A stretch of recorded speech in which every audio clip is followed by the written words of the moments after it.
Corona जैसी महामारी से लोगों को राहत मिली ही थी कि अब मंकी पॉक्स ने अपना डेरा जमाना शुरू कर दिया है। लगातार मंकी पॉक्स के सामने आते जा रहे हैं। वहीं अब इसी बीमारी से हुई एक मौत का मामला सामने आया है, जिसने सबको डरा कर रख दिया है। मंकी पॉक्स एक ऐसी बीमारी जिसने अब धीरे धीरे लोगों को अपनी चपेट में लेना शुरू कर दिया है। ये बीमारी इतनी तेजी से फैल रही है कि इस बीमारी के भारत में अब तक 5 केस दर्ज हो चुके हैं। वहीं कर्नाटक की हेल्थ मिनिस्टर वीना जॉर्ज ने ये कंफर्म किया है कि केरल में मंकी पॉक्स से एक व्यक्ति की मौत हो गई। इस बीमारी से मरने वाले की उम्र लगभग 22 साल बताई जा रही है और वो यूएई से अपने घर लौटा था। यूएई से निकलने के एक दिन पहले ही उसकी रिपोर्ट मंकी पॉक्स पॉजिटिव आई थी। वैसे इस खतरनाक बीमारी को अब तक लोग नजरअंदाज कर रहे थे, लेकिन देश में मंकी पॉक्स से हुई पहली मौत के बाद इस बीमारी को लेकर लोगों की सोच जरूर बदलने वाली है। हाल ही में केरल में पहले पाए गए 3 मामलों से ये वाला मामला थोड़ा अलग है। पहले के उन 3 मामलों में से एक व्यक्ति को हॉस्पिटल से छुट्टी दे दी गई है और दूसरे 2 मरीज की स्थिति अभी स्थिर बताई गई है। दिल्ली की बात करें तो पिछले दिनों दिल्ली में भी एक मामला सामने आया था, लेकिन दिल्ली का मामला केरल के सभी मामलों से अलग था। दिल्ली में जिस मरीज को मंकी पॉक्स हुआ है वह कभी विदेश गया ही नहीं था।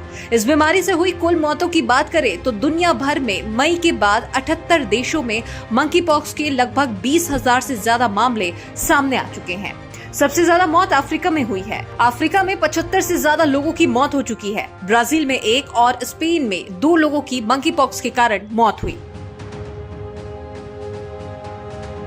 WHO के मुताबिक समलैंगिक पुरुषों में मंकी पॉक्स के संक्रमण की ज्यादा संभावना है, या जिस पुरुष का संबंध दूसरे पुरुष से रहता है उन्हें मंकी पॉक्स होने का खतरा ज्यादा है। इस बात को लेकर LGBTQ कम्युनिटी में हलचल थी। अब WHO ने नई हेल्थ एडवाइजरी जारी की है, जिसमें कहा गया है कि ये ध्यान रखना जरूरी है कि मंकी पॉक्स का खतरा केवल पुरुषों के साथ यौन संबंध यानी सेक्स करने वाले पुरुषों तक ही सीमित नहीं है। कोई भी व्यक्ति जो किसी संक्रमित व्यक्ति के कांटेक्ट में है, उसे मंकी पॉक्स होने का खतरा ज्यादा है।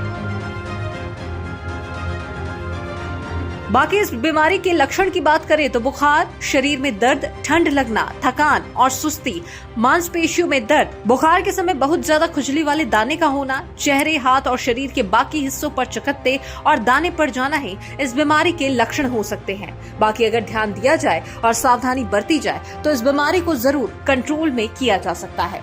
Bureau report, KBC news. कपड़ों के शौकीनों के लिए बड़ी खुशखबरी, खुल गया लाट साहब सियाराम के असली डिजाइनर कपड़ों का exclusive showroom. Designer shirt, designer pant के साथ साथ डिजाइनर शर्टिंग एवं डिजाइनर सूटिंग भी। भरी गर्मी में ठंडक पहुंचाने वाले कपड़ों की तो बात ही कुछ और है। साथ ही बेहतरीन टेलरिंग की सुविधा भी उपलब्ध। लाट साहब अब होगा आपके डिजाइनर कपड़ों का शौक पूरा। पता पानी टंकी चौक के दक्षिण कटिहार। Mobile number 7488136799। हर खरीद पर मिलेगा बेहतरीन उपहार। तो आइए लाट साहब बनिए लाट साहब।